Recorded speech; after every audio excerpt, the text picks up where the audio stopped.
Hello and welcome to the Unboxable Unstoppable podcast by me, Elena Turley. Now, we haven't got quite far enough to have so many intro and outro music yet, but hey, we'll get there. I'm just doing it anyway, which is kind of in the spirit of the podcast. So speaking of which, the spirit of the podcast, I've been thinking this week about how exactly I can put into words what it is we're doing here. So one of the things that has happened over the years is I've developed a lot of techniques that I use day to day, week to week, based on a million different modalities. And I will outline some of those modalities today just to give you a little bit of a potted history of where I'm coming from and what well I am drawing from in terms of my experience and the various things that have helped me along the way.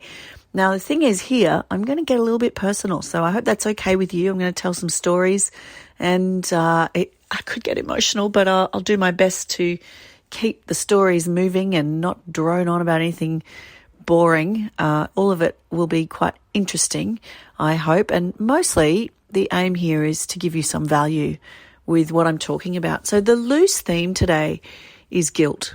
So there seems to have been a little bit of a theme this week, just in terms of conversations that I've had with various friends and mentors and in various groups that I'm in, online, offline. And the theme is guilt, particularly mum guilt. But I do believe this is a very applicable topic to people who are not mothers as well. So certainly in the past, I've been guilty of being what we would call, I guess, a people pleaser. I think that sometimes as we evolve into adulthood, we can sometimes take on this idea that the only way we really have value is in the reflection of what we do for other people. So certainly for me, I wasn't great at developing self-esteem and deep self-worth. Now, this is surprising. So I'll tell you why. If you look on the face of it, if you looked on paper at where I came from and what my life was like as a child and a teenager, it was pretty good. I had parents that split up when I was 4 weeks old. There's a little bit of lasting trauma in there, which I think is a bit of a key to this story. They kind of had their own stuff going on, loved me dearly, were relatively stable, educated people. They'd met at teachers' college. They'd worked overseas in Canada. They'd come back to Australia to have me. And then soon after having me, my father stopped working and it was very confronting for my mother. And so she decided she had to move out and get a job and put me into childcare with people at home at that point. There wasn't really a lot of childcare back in the early 70s.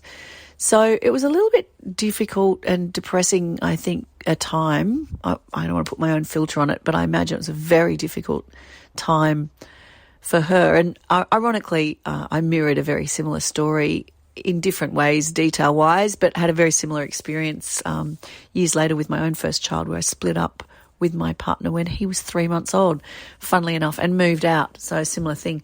So here's the funny thing, right? So I kind of repeated that. There were a lot of different things that occurred in my situation and my mother's situation, and I can't speak for her.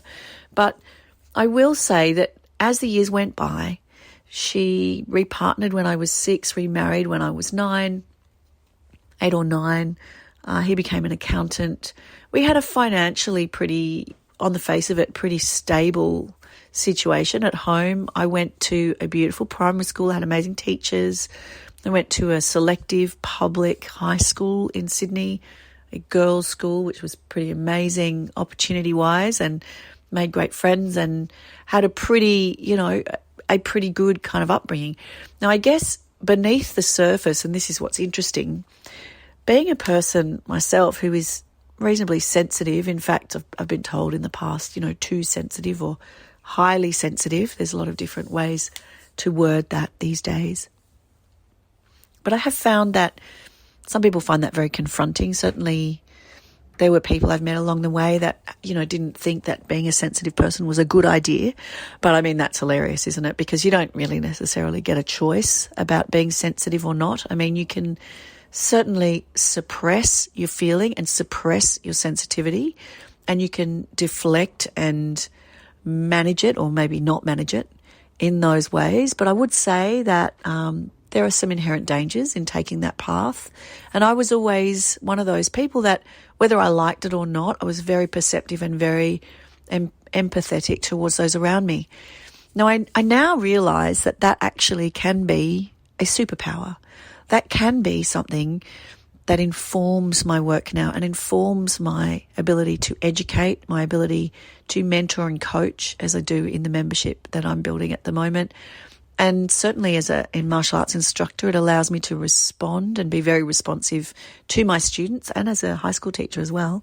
So there's a lot of ways that you can utilise, and particularly as a parent, actually. So having sensitivity is a really good superpower when you're a parent, when you can use it in a healthful way. So here's what's interesting about this story is that over the years, I grew into a person that deep down inside, I would say I wasn't very confident, but on the outside, I had the veneer of a confident person. So like I say, on paper, everything looked really good. I walked straight out of university, did fairly well at school, went to university, walked straight out of university into a fantastic job at a public relations agency, which was my goal. So I was fulfilling my goal. However, 3 years later, because of an underlying addiction and because of some really unhealthy habits and mental states that I was experiencing, I lost that job, not so much directly because of the way that I was, but because the company changed and they bought someone out and someone had to go, and that was me. Now, what that did was it set me adrift. So I'd had this very clear path until I was about maybe 24, let's say. You know, intelligent enough, capable enough, university educated enough to get by, but still I was kind of adrift. So that set off a chain of events which continued, I would say, until maybe I was about 33, when I eventually went to Narcotics Anonymous, got clean, and changed the way that I was operating in my life quite deeply and did a lot of work on myself. But it took a long time. So that's a good 10 years there where I was kind of wandering around in the world, job to job, place to place. I mean, I think the longest time I lived anywhere was 4 years. I didn't have any really close friends that stayed really close friends. I mean, I had people I loved who loved me, but we didn't see each other regularly. I had relationships. Some were healthier than others. Some were very important. I did some amazing things. I worked on an independent filmmakers magazine. I helped to found that. I worked in legal firms. I worked on a Star Wars movie in my capacity as a filmmaker. So I worked with lots of independent filmmakers, and it was an amazing time. But personally, so even though I was having an incredible time on the face of it, personally and deep down, I was suffering. And a large part of the reason that I think I was such a people pleaser is that I just didn't know how to be me and how to be comfortable with my own company. I think deep-seated traumas and unhealed hurts, unresolved experiences were holding me hostage. And I didn't really understand why. And I think the thing is, even with talk therapy, and there is a huge place for talk therapy, no doubt, I am a huge fan of it, but for me, with the kind of experience I had had and the kind of traumas that I had had, so early in my life, I was very much trapped in the body. For me, it had to be somatic healing. That was the only way. So I basically trundled through this kind of mixed and varied experience, had some amazing things going on. I flew over Antarctica. An incredible arsenal of experiences. Some wonderful people came through my life. However, none of that really feels whole, or you can't fully enjoy those moments when you are cripplingly self-conscious.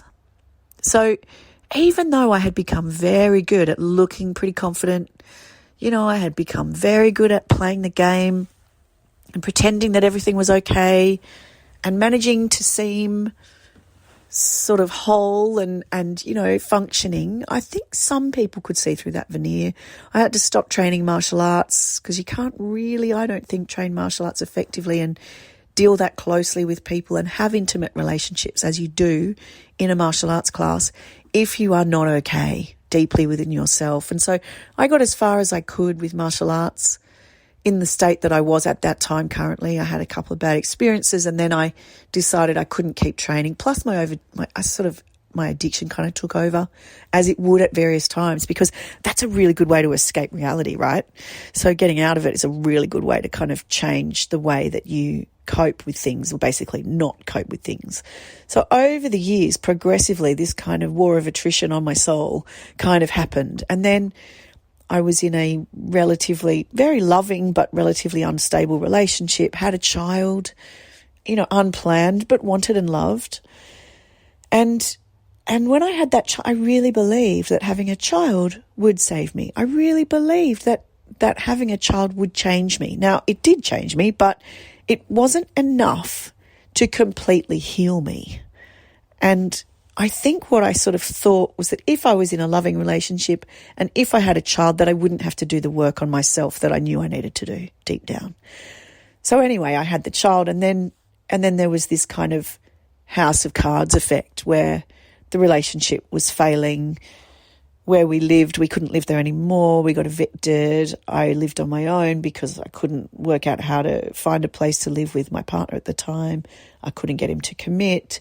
So I had to find a place for me and my baby son. It was very traumatic. And through that time, my ex-partner was going through his own stuff, feeling really, I think, also bereft about the way that things were going, and also grappling with his own issues. And so essentially I find myself I then later got evicted myself about a year later, just wasn't able to function anymore, and the holes were well and truly showing. So at that point, nowhere to go, living with friends of friends, even that started to fall apart because some of them were also addicted to various things. It became very, very unstable and unhealthy. And it kind of came to this crux where one of the guys I was living with had a psychotic episode, threw everything I owned out on the street. My flatmate rang me up and said, "You better come home. All your stuff's on the road." Literally on the road, middle of a busy road. It was terrifying. So I had to rescue all my things, find a place to live immediately. It was pretty much impossible, and I couldn't stay there. I felt really unsafe. And I had a child, 1 and something, maybe nearly 2-year-old child. It was really terrifying. So I basically was homeless, didn't have any friends or family close enough to me that I could go stay with them anymore. Friends had said to me, there was one friend in particular who, I'm grateful now that he said this to me, but at the time it was shocking, just said, "I can't even be around you." He was one of my closest friends. He was like, you're a hot mess and you need to get help, and you can't even continue this way. And it was a really terrifying situation. Now you can imagine the guilt that you feel when you cannot even provide a roof over your own head for your child. You're like, it's just ridiculous. I was in all sorts, forget about what other people thought. At that point, that had all gone out the window. All I was left with was this overwhelming sense of, I am not good enough. I can't even look after myself or my child. It's a terrifying feeling. So I was homeless for a week. I got taken in actually by an Orthodox Jewish community who had a spare space in Bondi that I was able to stay in for a few days. And then through them and a caseworker that I had, I was able to find a place to live. Just kind of fortunate that I found a place to live via that community and a caseworker that I had. It was very, very fortunate. It was actually a run of fortunate events that week. It was quite bizarre. There was even the moment where, this was hilarious, I got asked if I could vacate where I was staying, my emergency housing, to go and stay in a pub that they would pay for in Bondi. And it happened to be the pub that we used to live across the road from when I had my baby, and that my ex used to frequent in Bondi. It was absolutely hilarious. So I ended up right back where I started from for one night. And even then, had a bit of a party, kind of got chucked out of there as well. It was just ridiculous situation. Anyway, I digress. So the guilt, overwhelming guilt. At that point, a couple of people, a family friend, and also an uncle and a cousin, all kind of at the same time stepped in. And they all said to me, "We can see that you're not okay." They exposed me. I had to give it up. The game was given up. I could no longer pretend that everything was okay. the holes were more than they were complete. I was all holes. There was nothing left of me. There was nothing left of my life. So I had to kind of surrender, which is an amazing thing. So to be able to recognize that your facade no longer exists, your veneer has disappeared, it's completely transparent, and that people can actually see the scared, guilt-ridden, totally incapable of surviving kind of person that you are inside, a scared young child, basically, and you are seen as that. It's both terrifying and liberating, an incredible experience to have, to be seen, whether you like it or not, and supported to be seen, I must say. So from there, I went to Narcotics Anonymous. I went through a host of things. So I went to an incredible therapist who is an addiction specializing Gestalt therapist. So Gestalt is the idea that the whole is greater than the sum of its parts. And Gestalt therapy works with the idea that you are part of a system and that you need to understand that system and actually heal that system in order to progress and in order to move through and beyond what you're experiencing. And I found that approach really helpful. It wasn't enough on its own, but it did get me from A to B at that point. And I had some incredible revelations around family and my position in my family and why I had become so good at looking after people and balancing people out. When I was a young child, I had learned very early on that if mum was angry, I should be happy. If mum was happy, I could be sad. There was a balance, and I was the balancer. And I learnt that very, very early on. So these are things that I had taken into my life. And I had taken these to the nth degree because I was so sensitive and empathic.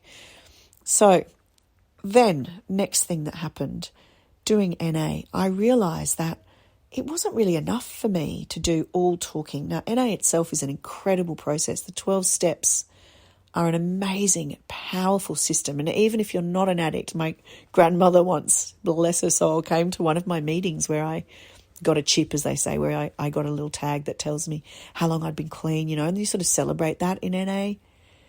And I got this tag, and she came and sat there, and she was so beautiful and loved everybody's stories and loved the whole thing. And she said, Elena, everybody should go to meetings like this. Everybody needs groups like this. And the power of a group is that you come together with a singular intention, and it escalates the effectiveness when you all do it together. You are able to pull and just exponentially amplify the energy and the success and the results that you achieve when you do it together.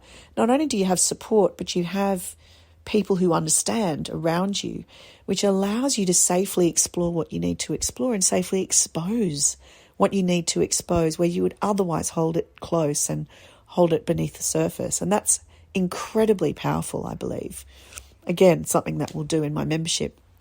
So here's what's beautiful. Over this kind of 5-year period of NA, I got these incredible support friends and amazing processes that come out of a 12-step program. Highly recommend you have a look and think about the Blue Book and have a look at the 12 steps. I mean, they really don't make much sense until you do them. They need to be applied, but even a cursory understanding, it's magic. It's amazing stuff. Funny fact, interesting fact, apparently there is a rumour, and I don't know if this is true, but there is a rumour that some, hallucinogenics, so some mind-altering substances were used in the creation of the Blue Book. I don't know if that's true. I don't know. But anyway, very interesting, the idea that these kinds of plant medicines have been used to create some of the most powerful ideas of our time. They certainly were used in ancient Greece. That's one really interesting thing to listen to, which I've heard a great podcast about that. I'll try and find it and list it in the notes. So through that time and following that time, I did a lot of various modalities. I read a lot of books. I found that there were some incredible things out there. There's womb healing. There's something that I did, which was a a group, a kind of an alternative personal development group. It doesn't exist anymore, where we would do workshops, people volunteered, an incredible process of really uncovering what's going on in your heart and how to access it and how to actually drive yourself with just from a place of love in everything that you do. And it doesn't mean you're woo-woo wishy-washy. I mean, tough love is important too in this process, but it allows you to listen to people and hold a space, which means allow things to occur, hold a container big enough for things to occur without attaching to them. So when I met my partner, I was able to go through some things with him where he could tell me things and I could listen to them without reacting. I could allow him to air and expose. So this, when it comes to guilt, is absolutely key. If we are able to uncover and expose what we feel bad about, what we feel guilty about, if we can have the courage and the support and the transformative experience of doing that, it really is a very powerful thing to do, to put air and light on something that doesn't get aired and doesn't get lit very often. So finding the spaces and finding the people and the practitioners and the friends and the support groups and whatever it is, the memberships that you need, the communities that you need to do that, absolutely key. I've recently started a full moon gathering and literally all we do is have a drink down at the beach when the full moon's coming up. But it's so beautiful. We've talked about all kinds of things already. We're only on the fourth one, and it's just amazing. Like even just we're going to catch up once a month gives a continuity and, curate. Make sure it's people you feel safe with, that you feel whole with, and make sure you see those people because they're the people that will help you transmute those past hurts, those unresolved energies and those unresolved experiences into your superpowers. So my ultra sensitivity that led me to be a people pleaser. I would do anything for people. I would feel, and still do sometimes, feel incredibly devastated, like debilitatingly frozen if I disappointed someone. It's the thing I feel the most deeply is if I disappoint another person. And it can be really crippling if you do that with everybody willy-nilly without any kind of discernment. But if you can use your discernment and you can start to avoid and start to actually completely change the way that you approach things that do make you feel like you've disappointed a person or do make you feel like you've disappointed yourself, you don't have to create the guilt in the first place. I mean, you are allowed. You're a human being. You're not perfect. We're just perfecting the imperfection here. Like, none of us are perfect. Nobody knows every answer. Nobody is awesome all the time. We all have our foibles. We all have our moments that we are not at our best.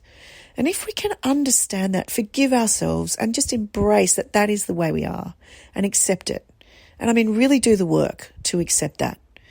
Then what emerges is this unafraid, or at least less afraid, walking with your fear sense that you can be who you are without the veneer, without the superficial, without the need to do the dance and make the version of yourself appear better than it is.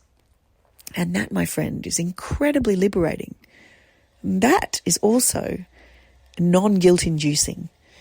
So you are allowed to have moments where you're not at your best, but you don't have to feel guilty about that. You're allowed to be the imperfect parent, the imperfect colleague, the imperfect partner, and own it. I'm not saying that, you just get away with it scot-free. Own it.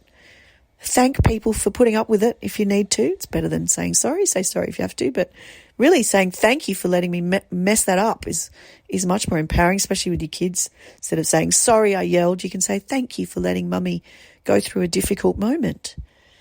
And thank you for understanding that I love you even though I'm yelling. Allow yourself and own it. But you don't need to feel guilty. In fact, guilt is one of those really kind of useless emotions. I mean, there's the kind of guilt maybe that's a bit of a flag that says, okay, you messed up. That can be useful, but don't sit in it. Don't allow yourself to carry it like a bag that's too heavy through life, So if you have those unhealed hurts and those unhealed experiences, those unresolved experiences in your past, I promise that there are ways to heal them without a huge amount of effort. It's literally make the decision, find the modality that works, and do it. It's that simple. It doesn't have to cost a million things. You can find it in a book. You can find it in a Facebook group. You can find it in a friend. You never know where you're going to find it. But if you open yourself up to the idea that that guilt that you're carrying is not necessarily that thing that you need anymore, that maybe it's time to let it go, that maybe it's time to find a way to transmute it into something more helpful, well, that's possible for you. I know it. If it was possible for me, it was most definitely possible for you. All right, I'm starting to get too excited and mince my words a little here. This is what happens when I start to get excited, get on a roll. So thanks for bearing with me and getting this far. I hope that you found something in all those stories that has been useful for you. I hope you can walk a little lighter today, or at least in the coming days, as you process all of this and as you integrate it into your life. I hope that you can feel an energy of lightness coming from here, because it's coming for you, I tell you. And I'm sending you loads of love always. And I will talk to you next time. Share this, love it, review it, please. Let's keep it going. Thank you so much. Bye for now.